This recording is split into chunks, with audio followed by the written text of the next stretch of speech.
حضرت آدم علیہ السلام سب سے پہلے انسان ہیں جن کو اللہ تعالیٰ نے دنیا میں بھیجا، اور سب سے پہلے نبی آپ ہیں۔ آپ ہی کی اولاد ساری دنیا میں پھیلی ہوئی ہے۔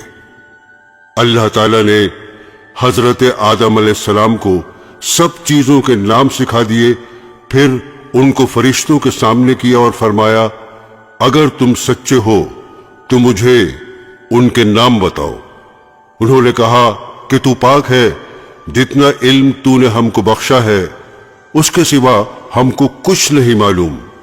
پھر اللہ تعالیٰ نے فرشتوں کو حکم دیا کہ تم آدم کو سجدہ کرو، تو وہ سب سجدے میں گر پڑے، مگر شیطان نے سجدہ نہیں کیا۔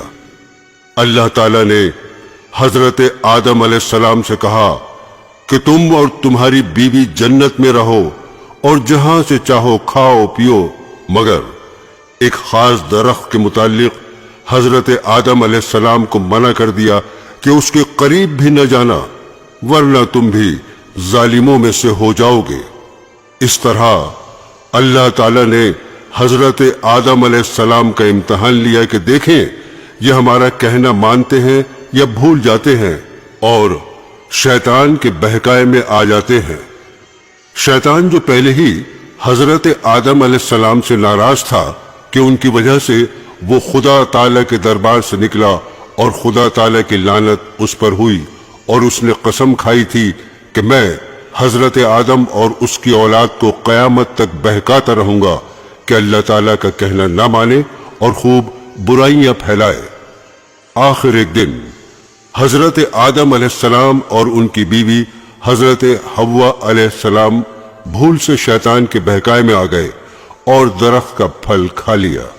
پھل کھاتے ہی دونوں ننگے ہو گئے اور جنت کا لباس ان کے بدن سے غائب ہو گیا، اور وہ جنت کے پتوں سے اپنے بدن کو چھپانے لگے۔ اللہ تعالیٰ نے حضرت آدم علیہ السلام سے کہا، اب تم اور حوا جنت سے چلے جاؤ اور دنیا میں جا کر رہو۔ حضرت آدم علیہ السلام کو جنت سے نکلنے اور شیطان کے بہکانے میں آنے کا بہت رنج ہوا، اور بہت عرصے تک اللہ تعالیٰ سے معافی مانگتے رہے، روتے رہے کہ اللہ تعالیٰ مجھے معاف کر دے۔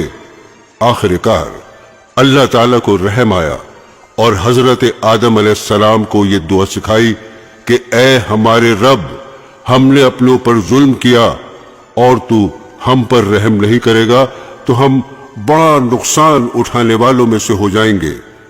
تو حضرت آدم علیہ السلام نے یہ دعا بہت گڑ گڑا کر مانگی، چنانچہ حضرت آدم علیہ السلام کو بھی اللہ تعالیٰ نے معاف کر دیا، اور پھر کہا کہ تم اور تمہاری اولاد دنیا میں رہو، اور یہ بات یاد رکھو کہ جب میری طرف سے کوئی نبی میری ہدایت لے کر تمہارے پاس آئے تو تم اس کا کہنا ماننا۔ جو میرے بھیجے ہوئے نبیوں کا کہنا مانے گا اس کو پھر نہ کوئی خوف ہوگا اور نہ غم ہوگا، اور جو لوگ میرے نبیوں کی بات کو نہیں مانیں گے اور ہماری آیتوں کو جھٹلائیں گے وہ دوزخ میں جائیں گے اور ہمیشہ اسی میں رہیں گے۔ اس کے بعد حضرت آدم علیہ السلام اور حضرت حوا دنیا میں رہنے سہنے لگے۔ حضرت آدم علیہ السلام 900 سال زندہ رہ کر وفات پا گئے۔ حضرت نوح علیہ السلام۔ حضرت نوح کا تذکرہ قرآن مجید میں 42 جگہ آیا ہے۔ حضرت آدم کی اولاد دنیا میں خوب بڑھی، آہستہ آہستہ یہ خدا کو بھولتے گئے جس نے اسے پیدا کیا تھا اور جو ان کا پالنے والا ہے، اور شیطان کے بہکائے میں آنے لگے جس نے حضرت آدم علیہ السلام کو جنت سے نکلوا دیا تھا۔ شیطان کے بہکائے میں آ کر یہ لوگ بتوں، آگ، سورج وغیرہ کو پوجنے لگے۔ حضرت نوح علیہ السلام 950 سال تک اپنی قوم میں واس کرتے رہے کہ اے لوگو، صرف ایک اللہ کی عبادت کرو اور میرا کہا مانو، وہ تمہارے گناہ بخش دے گا۔ لیکن لوگوں نے حضرت نوح علیہ السلام کی باتوں کو نہ مانا اور اپنے کانوں میں انگلیاں دے لیں اور کپڑے اوڑھ لیے تاکہ حضرت نوح علیہ السلام کی آواز کانوں تک نہ پہنچے۔ حضرت نوح علیہ السلام